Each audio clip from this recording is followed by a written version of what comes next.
name of Jesus. Put your hands together, praise the name of Jesus Christ. Hands together, praise the name of Jesus.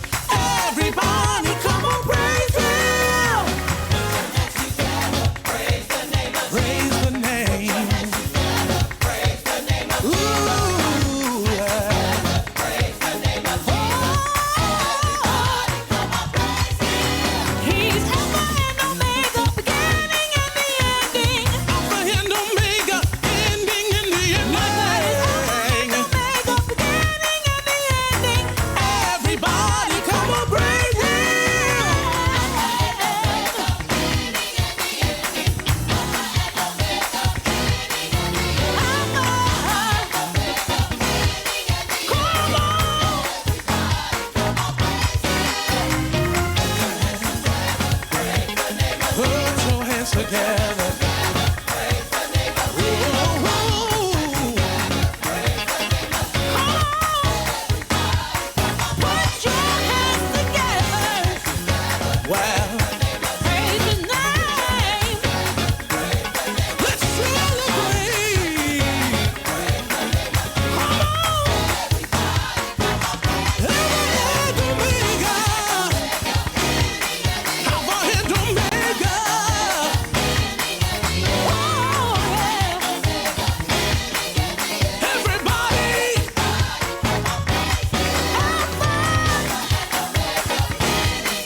Would you like to hear your company or church announcements or church broadcast on the airwaves of WHA? You can call our business office at 609-641-8870 for further details. There is God really deals with the generations coming back to the foundation. God. In Europe, they say so many hundreds of thousands every year, the millennials leave the church and don't go back to church when they get a certain age. Same thing here in America. The generations are growing up with atheism as a viable culture, or pluralism, you know? And either you don't believe in God, it's not necessary, or there are many roads that lead to God. And we have to get back to the point where we declare the lordship of Jesus Christ, him and him alone. And that's what that song was about. It was letting them know that there's a love that is like no other. There's mercy that never ends. There's strength that'll pull you through. There's God. He's standing in your corner. There's nothing he can't do. There's grace. There's peace. And the crux of it is there is God. So I don't know how well the songs will be received. All I know is like I had to, for lack of a better term, I had to birth them out because they were kicking. It was time. So it's up to God how they're used. But he gave them, and they were peculiar, but quintessentially him. There is God. He is alive and well, and he reigns supreme over everything. He is the God of all flesh. He is the God that's created everything by the word of his power. And so we give God praise, and we give God honor, and we give God glory. Somebody raise up a praise and shake this place real quick.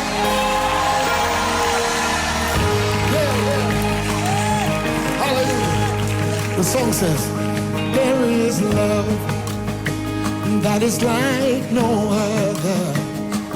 There is strength that will pull you through. There is God standing in your corner. There is nothing he can't do. There is grace that has no measure. There is mercy that has no end. There is a life for you. There is joy and pleasure. There is God. He's your closest friend. Everybody say there is. There is. There is. There is. There is. There is. There is. There is. There is.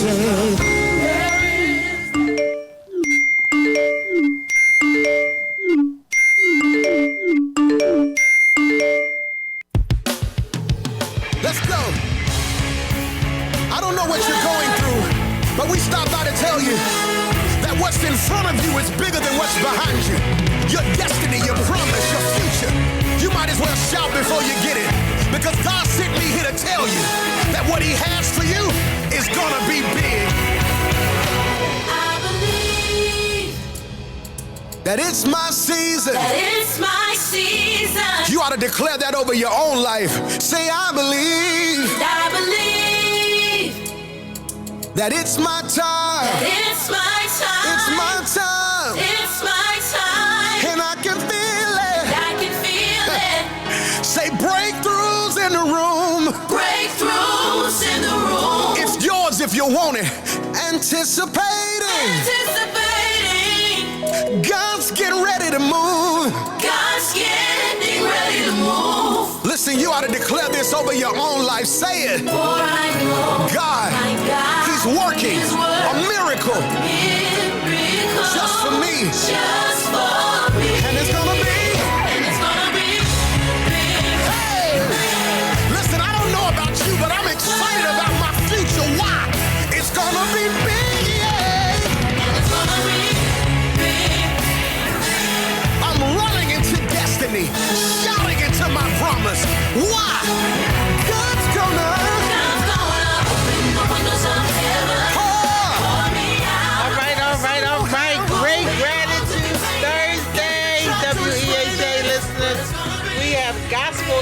FM and 100.3 FM Atlantic City. Welcome. We're back. It's Lisa Thomas L. and Julie Farmer with a special guest. But before we go into all that, we're going to do our housekeeping. And Julie, take over the mic. Okay, I just wanted to start this early because we do have a special guest here, and we want to put in all our time so that he can get into it and talk about some really important things for you men out there. We are the Atlantic City Municipal Alliance, sponsored by JCATA, the Governor's Council on Alcoholism and Drug Abuse. We decided to pull out and do a little something on our own, and it's an Atlantic City Municipal Community Awareness Program where we're going to use this platform on the radio to offer some information to our community, to the Atlantic City community, and anyone else that's out there listening, Pleasantville, Ventnor, Margate, Atlantic County, and, anyone that, wants to hear some good information in regards to drug and alcohol awareness, education, and prevention. We'll talk a little bit more about some of the things that we're doing in our community, Atlantic City, but I really want to get this segment started because I'm sure our guest has some great information to share. But I'm going to turn it back over to Lisa because she's so dynamic and he deserves a great introduction. Fantastic. And thank goodness for technology. Thank goodness, that we're not just we didn't want to venture out on our own just because we wanted to do something a little different. We wanted to do something spectacular. Amen. Amen. Just like the song was talking about, run into our greatness. And so we wanted to do this on a big platform, not just being restricted into one room and being able to say, at least we got to those 10 people. We wanted to take this thing out globally, and we know that it's not just Atlantic County that's hearing this message, but all over. I know there's some people in Florida and North Carolina, all over, that's getting this message. So we're expanding this information, expanding this awareness. We all have somebody that we know that's impacted by drug and alcohol effects, but we're not just talking about the effects of it. We're talking about the recovery process. We're talking about the healing within process. We're talking about all those things that make us human and how we move forward from there. We got Bronte Walker today here that's going to share a message. He was here once before. Twice. Yeah, he's been here a couple of times. Yeah. And dynamic speaker. But before we go into how great he is, we want to get some background and just some understanding on who Mr. Walker is for those who may not know him. Is that my cue? That's your cue. Come on. I want to say thank you for having me back first. Background professionally. I grew up in Pleasantville, born in Atlantic City, native. Grew up in Pleasantville, graduated from Pleasantville High, went on to graduate from Rutgers University, came back to the area and started making some poor choices. And based on those poor choices, I spent some time in a dark place. So I know a little bit about addiction. When I was healed, when I was delivered, and let me just say, I didn't understand that healing and deliverance is believing in what God says about you. When he says that you've been healed, that you've been delivered. Now, I had to do some work. And you talked about that process of recovery. I was in love with the idea of recovery, but I wasn't in love with the work it took to be recovered. And the topic that we're talking about tonight, holistic healing, it's one thing to put the drugs, put the alcohol down, but it's another thing to be healed from what got you to that place in the first, because if you don't address that, the behaviors won't change, and you'll just transfer your addiction to another area. So, and that's pretty much, I work in the field of addiction. Yes. That is my passion. I also a minister, preacher, teacher, and inspirational speaker. And thank you for all those wonderful compliments. I hope that at the end you still think that I'm great, or as you said, I don't know about all that, but let's go. I'm ready. All right. So you just it just seems like over the time that I've known of you, you've been stepping into that greatness. So like we all have a greatness in us, and like I love to just watch and observe people stepping into their greatness. Even like you talked about just a few moments ago, even with the poor choices. I firmly believe as a human being, like we all like, please, I just want to meet the person who says they've never made a mistake or they've never made a choice that just wasn't in their favor. I've come to understand that we make choices that sometimes we find out later just wasn't in our favor. But at the time that we was making it, we thought this was the perfect choice for me. So thank you for that. And I love what you talked about. Like, it's a process of healing and like understanding the difference between being healed and deliverance. Mm-hmm. So can you expand a little more on what that means for you? Well, what it means for me, I was delivered from the issue. But when you talk about healing, you're talking about mind, body, spirit, soul, everything that encompasses your being. So I'm a big proponent of holistic health. Now, there are two ways to look at it. You can look at it from the scientific way because they have believed in holistic healing for centuries, and they've been practicing it with herbs and medicinal medicines and things of that nature. But when you look at it from God's kingdom, He's always been concerned about you being whole. Being whole in mind, being whole in body, being whole in spirit, being whole in soul. And I don't want to compartmentalize what physical and spiritual and mental healing is because God created us to be holistic. He created us perfectly. He created us fearfully and wonderfully made. And we don't seem to operate like that no matter what our issue is. Was that expansion enough? Okay, so let me just so that people are very clear.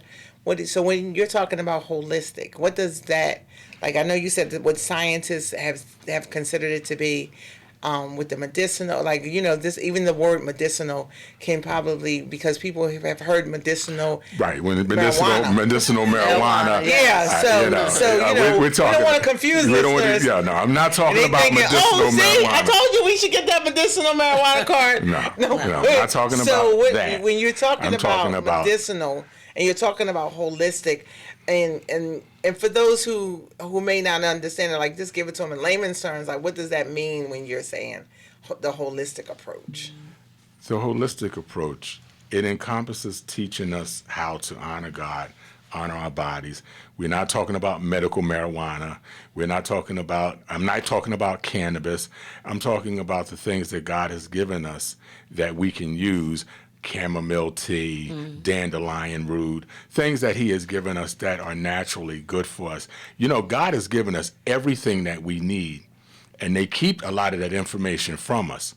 For example, cinnamon is great for regulating your blood sugar. Cayenne is great for cleansing your blood. Ginger is great for it's a natural antihistamine. It's good for your digestive system.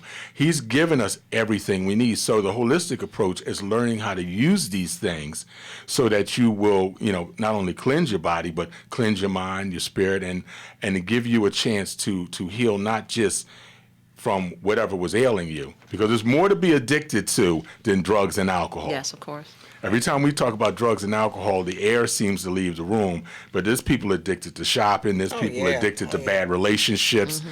There's people that are addicted to chaos. There's people that are addicted to, there's a lot of things, gambling. There's a lot of things, cigarettes. Matter of fact, the strongest addictions are actually legal.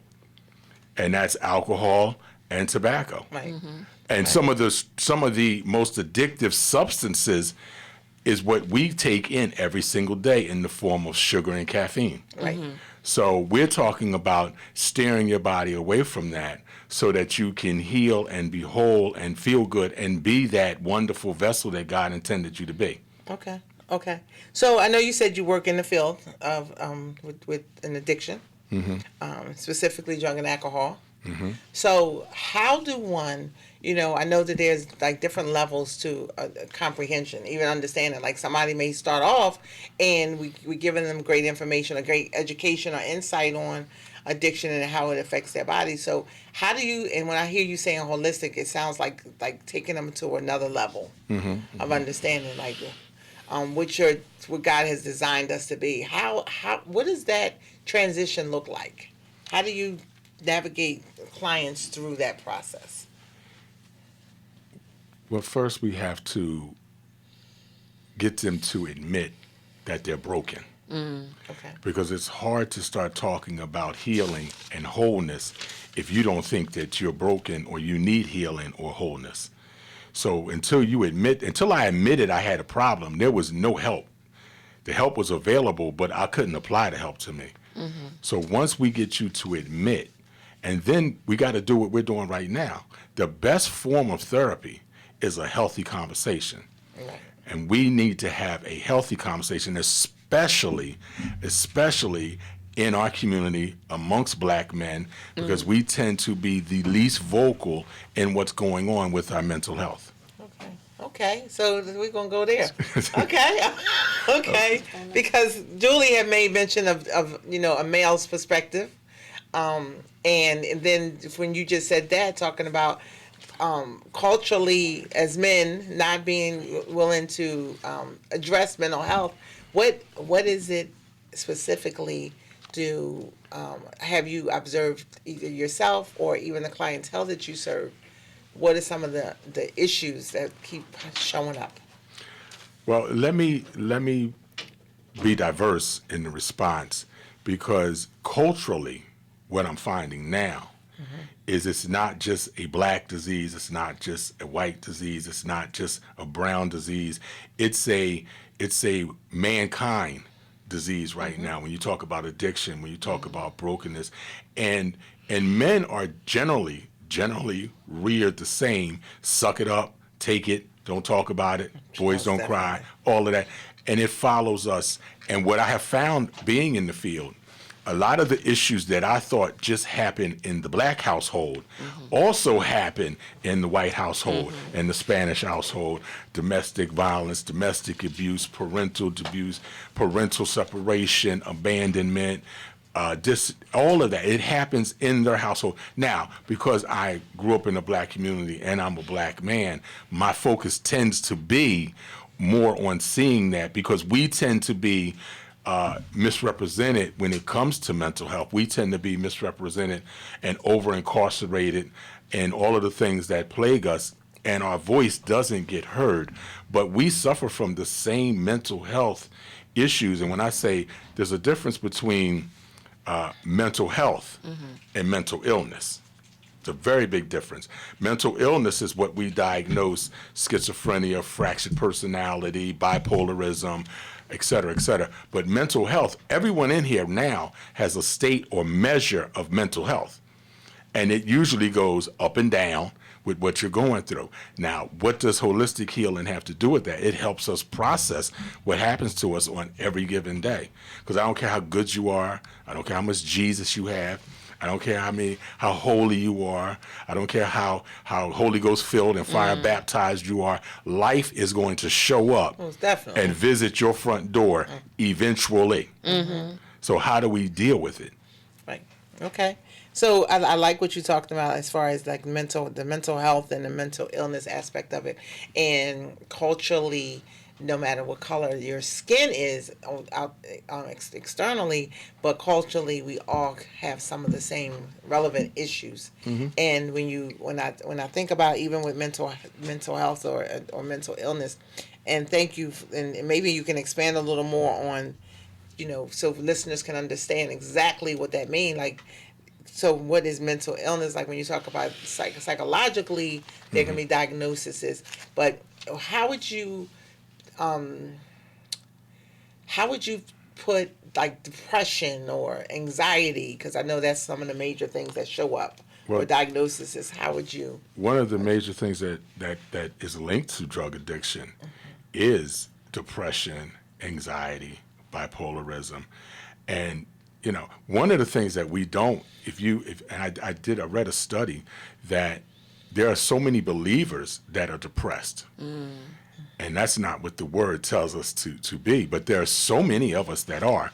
And you can go in and out. You can have depressive moments and then come out of it once you realize whose you are. But when you get stuck in it, and depression does affect your current mental health. And depression can take you to the state of mental illness where you just can't get out of that dark spot. And what we've done in the field, not that I agree, is we have managed to medicate. We over-medicate. We have a medicine for everything. We got Wellbutrin, if you know, they call that the happy pill. We've got gabapentin if something is tingling. We've got all kinds of medication, anxiety. We've got trazodone to help you sleep. We've got something to keep you pepped up during the day. We have a way. But for me, I think that all that does is attach itself to the addiction. But, you know, that's another topic. Because that's a whole nother area. Because we could be here all day because it's a multi-million-dollar industry. Okay. So, and I love the conversation. I love what you're saying, and even when you said earlier, it's about having the conversation, and that's been what we've been always talking about from the day one when we came on the radio station. We're talking about this having these conversations. It's necessary. Like sometimes we want to be in the dark or act like we're in the dark, and like we're not seeing things happening. And I love one of the points that you hit on is whether you're a believer or not, whatever your background or whatever, you know, and we're saying those, speaking that language, believers and whatnot, because we are a Christian-centered, community-focused, listener-based gospel radio station. So we're using those terms because that's the audience that we're serving. So, in knowing that, most of the time people will figure like, well, if I say Jesus enough or I call Jesus enough, then that's going to help me get out of depression. And over the years, I know from my background and being in the field, I've seen that, like, who can take you out of depression? Who takes you out of depression? Like, yes, there of course there's medications that they prescribe. How many people know people who take the medications and still depressed? Absolutely. Yeah, like, absolutely. So if that was the answer to the question, then it makes me say, like, well, what's the question again? Or if that's the answer to the question, what's the problem? Right. Because we have gotten good at putting a Band-Aid on things, but we're not really addressing the causation. So you ask me, what do I try to do? I try to reinforce and remind you what your real identity is, so that you don't suffer from low self-esteem, so that you're not looking for a way just to feel better in the moment. Because, you know, one of the things the devil, the enemy, tries to do is get us to question our identity. Okay. And if you don't know who you are, then you're subject to make choices based on a fractured opinion of your own self. But when you really, and I'm talking about self-love, one of the big points with holistic healing is self-love, and knowing your identity. So I ask questions, and one of the questions I ask is how is your spiritual health? You know, and you can ask that to people all the time. How is your spiritual health? Like, what is your outlook on life? When you start hearing how these questions are answered, or how are you and your choices, how are they constructed? What do you make your choices based on? Are they constructed in fear? Are they constructed in panic? Are they constructed in desperation?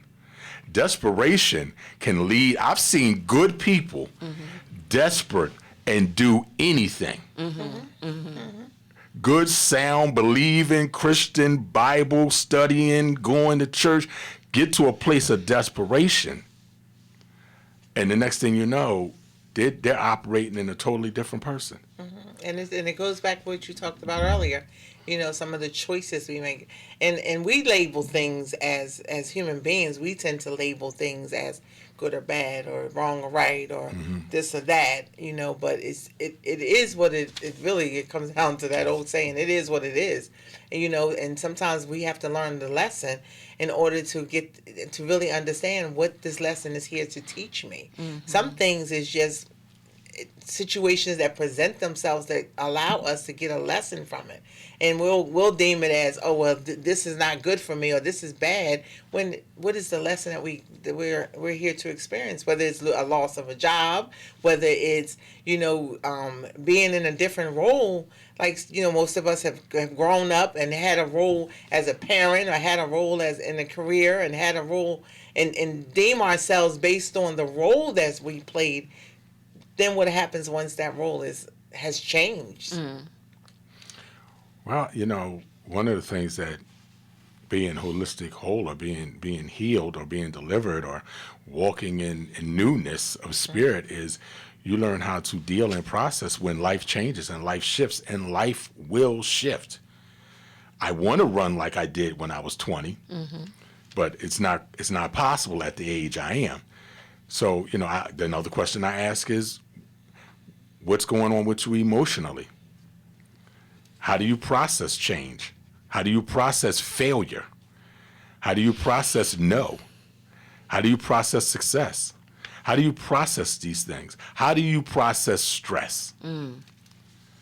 Because one of the things that really, if you think you're going to live this life stress-free, you are walking in complete naivete, and you have told yourself a lie. You will not live this life without having some stress. But the word says cast your cares. So you have to learn how to cast your cares and what to cast your cares on. No, I like what you're saying. I like what you're saying. But you said a key word, learned.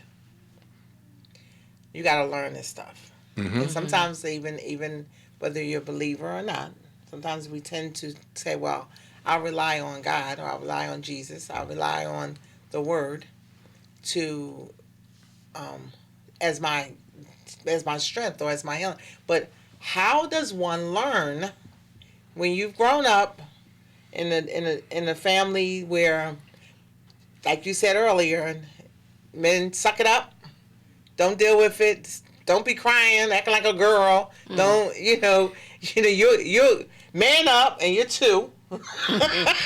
Like, man up, like, you don't even know what that is. But suck it up. You're not supposed to cry. But my knee hurt. Like, why I have to suck it up? How does one? And this is part of your upbringing. This is part of what you're taught as a man. Like, you're taught, men don't have feelings, or just man up. You're supposed to be responsible. So you're given this list of demands, and you're told this is how you're supposed to live. However, that was never modeled to you, or it was modeled to you far differently than what you may see now. So how does one learn? Goes back to the healthy conversation, and hopefully, and this is where I look at the Black family structure now, and how in so many areas, in so many places, there's a lot of predominance fracturing, where there has to be someone, there has to be an uncle, there has to be a cousin, there has to be a brother, there has to be someone that can communicate you through those places and teach you those things, or you're going to make your mistakes, learn a lot of these things later on in life. A lot of the things that we're talking about now are things that I was learning over the last 20 years, that it took me the mistake. I had to learn go from failure to success. And by the grace of God, I didn't die or kill myself during that period. Okay. You look at relationships. How do we learn how to have a good relationship if we don't really see them all the time? And many of us, male and female, white, and you don't see a lot of healthy relationships. Someone asked me a question the other day, going back in my family tree, how many first-time marriages lasted? Now, I had to look for a while and think for a while, but for the most part in my family, we're about 50%. Okay. Now, I don't know if that's a celebratory point right there. We're about 50%, but that's kind of, I think the average is somewhere around 47%. Okay. So, you don't really learn a lot of these things, as you grow through wisdom and knowledge is knowing what to do. Wisdom is the application of it. So a lot of it is learned. I'm not the same at this age as I was 10 years ago. A lot more. You're not the same. No, absolutely You not. know, the relationship you had at 22 and 25, you're not going to have that same, hopefully, you know, At maybe 50, 55. at 50, maybe because if you're not, you haven't grown. So this is really about growing, and it's progress, not perfection. But the place to start is young. If you start telling people at a young age that you are fearfully and wonderfully made, that you are God's masterpiece, if you start uplifting esteem that you're going to go through some things, but you're going to make it through. Greatness is a choice. Greatness is available, but you have to do what you have to do to get it. You have to work for it. These things, and you're going to have your hard times. You're going to have your bumps in the road. But what are you willing to do to get to your place of greatness? You know, it has to be learned. It has to be taught. It has to be talked about. And you know, we have an educational system that teaches us the academics, and we have a church system that teaches us how to church, but there's a component that needs to teach us how to live. And that's, the area where, I come in. I want to help, teach, coach, mentor people on how to live from this point on without going through the things in the mental cycle that you're going through and keep persecuting yourself and judging yourself. Listen, at some point in time, you have to say, I get it. I was wrong. I'm guilty. What's done is done. But what am I going to do from here? Because we are allowed to change our narrative. Right. You're allowed to change it. What's interesting, I was presented today with something that kind of touched my heart. And what happens when you find someone in a situation, they've had this great life, they have a family, wife, children, and something happens to them. They get hurt, and then they're introduced to prescription drugs, medication. And so at this place, they've never experienced addiction before in their lives. They've experienced being a good provider. They've experienced being a good person, a church person, mind you. And then because of the manner in which they were hurt really badly, and they still had to provide for their family, what happens when they become addicted to medication, and then the medication runs out, or the doctors decide, okay, now it's time for you to get back to your regular life, but they've gone beyond the point of no return, and now they're seeking it outside of what the doctor can give them, and then they go into that depression. How do you help them, or where do you point them to? Interesting enough, that's pretty much the phenomena or the rudimentary backdrop of the opiate addiction. It started with the over-prescribing of pain pills. Am I correct? Yeah. And once you can't get the pain pills, you go to buy them on the street, and then you realize that you can't afford it, so you go for the cheaper version of heroin, and the next thing you know, you got heroin and fentanyl and all of this. That is the basics of the opiate addiction as we know it today. How do you address that person? You address that person the same that you address anyone else struggling with addiction. You have to get them to see where the wrong is, restore them, and support them and undergird them, because even in that always a provider and always this and never, there was something. There was a glitch. There was a matrix. Something was a glitch in the matrix that happened to you. And it can happen. I'm not saying that it can't happen. I'm very vigilant about prescribed pain medicine. I just, my vigilance is I just don't take it.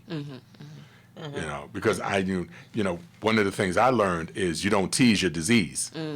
Now, to put that in another term, And for everyone out there that doesn't have the addiction problem, if you don't want to compromise, don't put yourself in compromising positions. And you can put that in any walk or any context of your life. So you help them the same way. Okay, so, you know, you really brought up some really good points and stuff, and well, you really, Let me add this. Go ahead. You know why you help them the same way? Because we all started from some point of innocence. Yes. You know, the drug addiction culture is we said it earlier, it's a learned behavior. No one wakes up or just discover. We didn't discover. You know what? I now know how to cook Coke. You don't just someone shows you. Yeah, man. It's a learned behavior, or even roll a cigarette. Or roll it. Nobody teaches you. You have to watch somebody do it, and you learn how to do it. You don't just wake up one day and you might see someone do it and try it on your own. It's the same thing. You don't know how to inject heroin unless you studied it somewhere along the way. But other than that, it's still a learned behavior. So someone has to assist you. So the same way you're going to get this in a minute. The same way you need assistance getting in is the same way you need assistance getting out. And the great thing about living and the great thing about being on this journey of life, like we're all human beings. In whatever walk of life that you profess, we're all human beings. We're all these human beings on this journey. And so some of the common denominators that we all experience are emotions. There's some of the common denominators that we all experience is like dealing with, how do we deal with, and you said it earlier, we talked about like, how do I navigate through this thing called life? How do, when families, when trauma happened in my family, when deaths happen, how do I cope with this thing that I'm experiencing? Because like, yeah, people have images. Like nowadays with Facebook, social media, and all this stuff, we have this visual image of people, and it looks like perfection. It looks like, wow, they have it going on. When you talked about relationships, people will say, wow, I want this relationship like so-and-so. Or people will say, well, I want that money like Oprah got. But nobody wanted to hear the ridicule of what Oprah gets. Nobody wants to hear, like, I want what the outcome, what the outward stuff looks like, but I'm not really willing to work on what the relationship will take. So I may look at somebody and say, wow, they've been married for 25 years. I want that right there, but ain't willing to deal with the toilet seat up. You ain't put the toothpaste back on the tooth, like I'm not. I want you to come perfect. I want perfectly made for me, but it's the work. And you talked about that in the beginning. It's the work that it's constant. That's the one. That's the thing. When I look at people that have successes and still trying to find something, it's the work. The conscious work that's put into what makes me tick, what really gets me going. Go ahead. You were talking about when do you learn these things? Yes. It's really learning through living life, because there's no way that we can teach everything and you're going to grasp everything, and a lot of it is trial and error. But at some point in time, you have to learn how to manage yourself. One of the biggest components of holistic health, holistic healing, being whole, you have to learn how to manage yourself. And one of the issues we have in our communities is we do not know how to manage ourselves. And what do I mean by that? There are components of holistic health. Physical management. We don't really get into our physical health until we go to the doctor and you get your blood work back and they say this is wrong and that's wrong and your cholesterol's this way and your A1C is high and your blood pressure is high and the kidney this, and then all of a sudden you want to we have to teach us how to be proactive and not reactive. We live reactively. Now that, I got to, and then I got the sugar now. So now it's time to stop eating, or I can't eat this. I can't eat pork anymore, because we miss a lot of it. And a lot of it is systematically given to us because I'm somewhat of a conspiracy theorist. We have a nation of people addicted to sugar. And it starts young. And then we wind up with health issues later on based off of that. And there's a reason for that. There's a reason why you want sugar. It releases dopamine in your brain, and that dopamine is the feel-good cells, and you want to feel good. And who doesn't want to feel good? Yeah. And what I love about this thing, right? And as you say that, I also see how we're in this age now where there's so much information so readily available to us, but it has not done as much as you would have thought. That if it was about information, people would shift their thinking, or they would shift their behaviors swiftly if it was about just the information. But even with all the information so readily available at your fingertips, the behaviors are still there. So it goes back to like, okay, so I learned something. I get some information about something, and it can direct me and say, listen, this is how you go from point A to point B. How do you, as a clinician, or as a therapist, or as a counselor, how do you help people get from a place of awareness to a place of doing this? You can do as much as you can, but there has to be an inner desire to change. And you have to want to change as much, if not more, than I want you to change. Because if I'm the only one that wants you to change in the room, you might miss the full potential of you changing. Okay. So it has to be an inner desire. Again, talking about holistic healing, we talked about the physical. Now there's emotional health. What is your emotional health like? We have to be to a place where we can handle no, rejection, separation. Wait a minute now. No. What do you mean handle no? No. I'm entitled to some stuff. Because we are addicted to yes and allergic to no. We in this microwave fixed time of life. Like we want things now. Like I don't want to be sick. I don't want those 3 days or 4 days of sickness. We forget that there's this healing pain that's necessary. But emotionally, physically, mentally, and spiritually, there's that healing pain that's necessary. Well, now you're talking about the core of why everybody keeps going back to whatever your drug of choice is. Because you don't want to take the time to walk through the healing process. And that's one of the biggest things that comes against or is an impediment to holistic healing, is you don't want to go through the healing process. And you start speaking the wrong language, and instead of saying you're alone and being prepared, you start saying that you're lonely and abandoned. Okay. And there's a big difference. You see, alone and prepared will strengthen you. Lonely and abandoned will make you feel like you'll be depressed, saying, woe is me, having the pity party. But why can't you be alone and be prepared for the next great move that God has in your life? And it plays to your mental health. It all ties together. It plays into your mental health. What do you think about yourself? What is on your mind all the time? And then when you have those components that are out of place, you're socially fractured. So now you don't really want to be bothered with anybody. You're just mean for no reason. Then now you're spiritually fractured. So all of these things play into being holistically healthy. So what are some of the things that we can do to monitor our own holistic health? Because this is a participatory sport.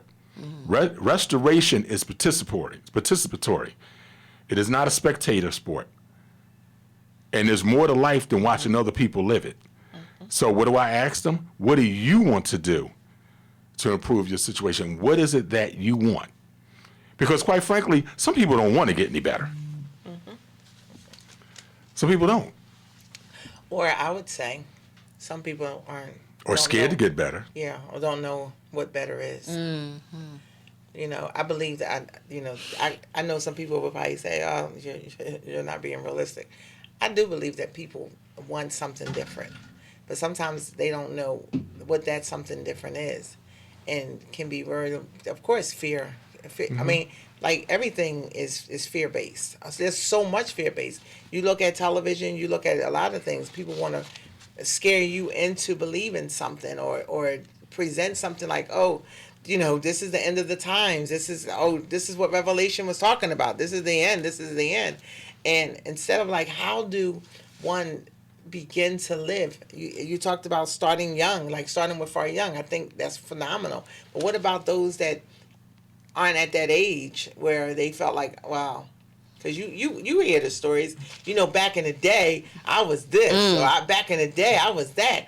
But now, what about your being now? How can you change? How can you assist one in changing the story, the narrative that they've been so accustomed to living, to creating, to being in this creation of living a different narrative? It starts with getting them to change the language they speak. Okay. It starts with that. You got to change the way you think. If you think better, you'll do better. Change the way you make decisions. Change how you see yourself. Change how you see the situation. See the role you played in it. See the role.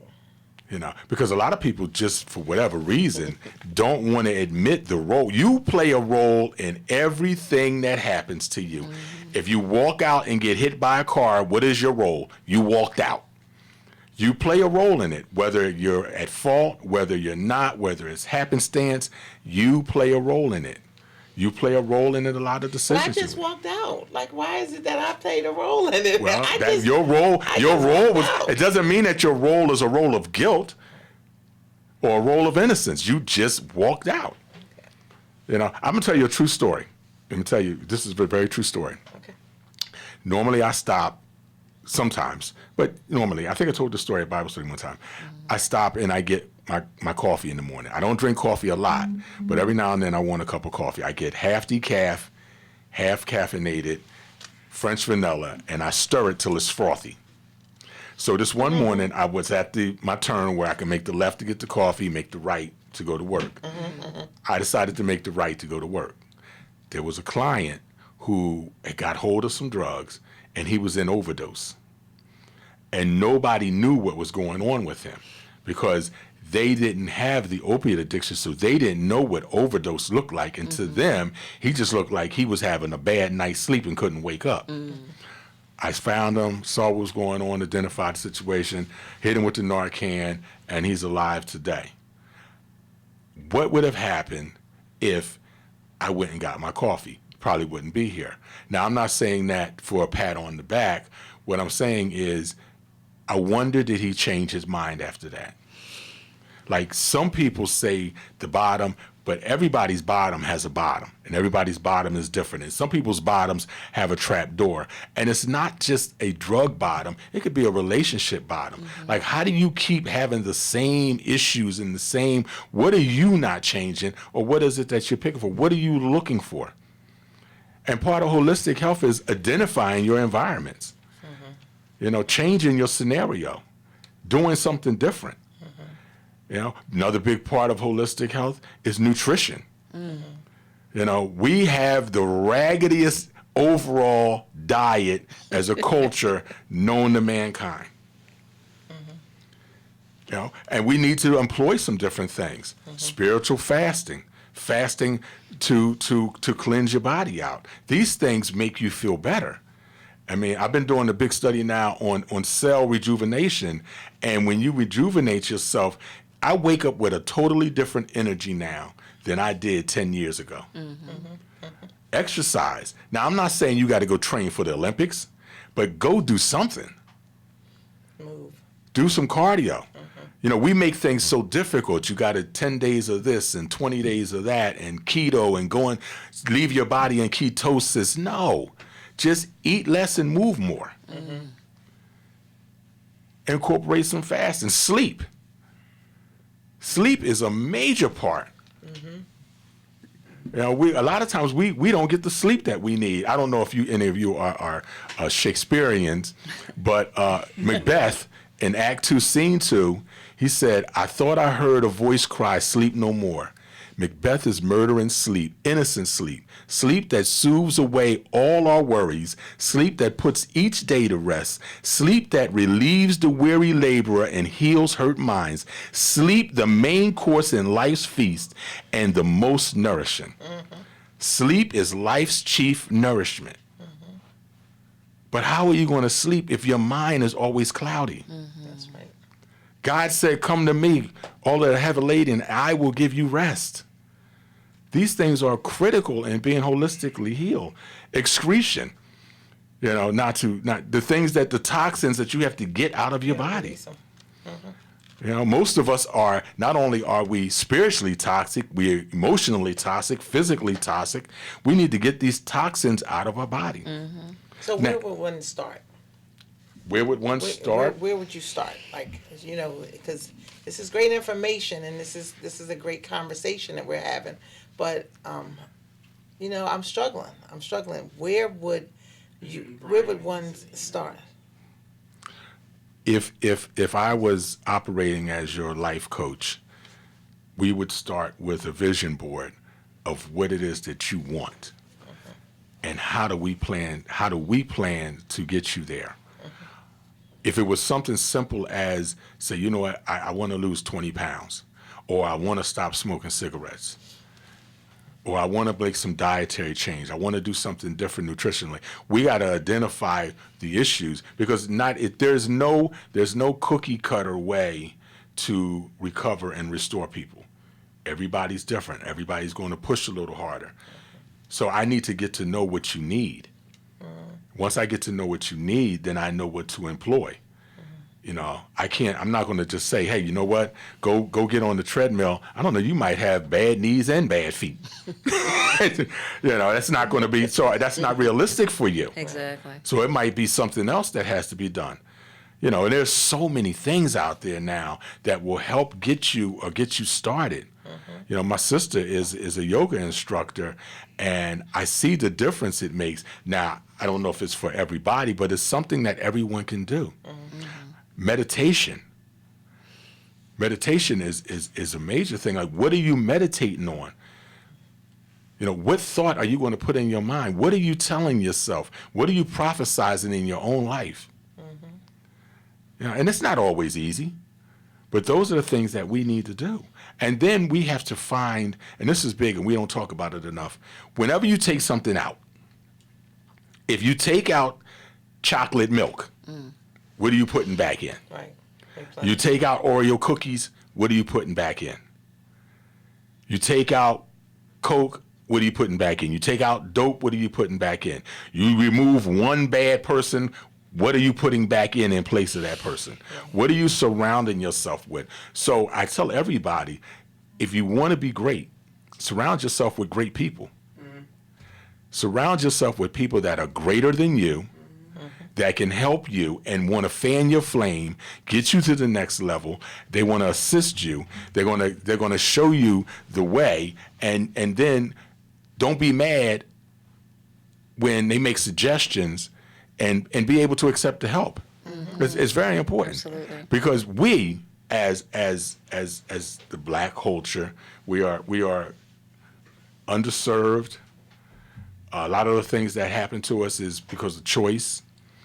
You know, we still fall victim to many of the racist practices. It's just different now. They have found another way to enslave through gentrification and all the things that happen in our communities.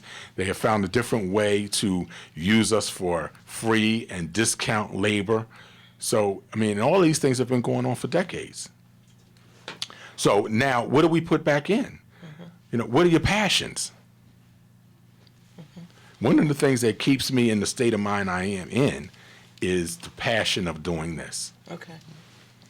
Got to have a passion. Whether it's from what burdens you, or whether it's, I do a few things. I cook. That's one of my releases. And I think I posted something, passion, not vocation. It's a passion. So I mean, you have to find it. You have to be willing to take some help. I heard somebody say, you can't tell God who to send to help you. And when your behind's on fire, you can't tell God who to bring the water. I just need the help. And that's really the fundamental thing of holistic healing. I just want to be whole. And it's biblical.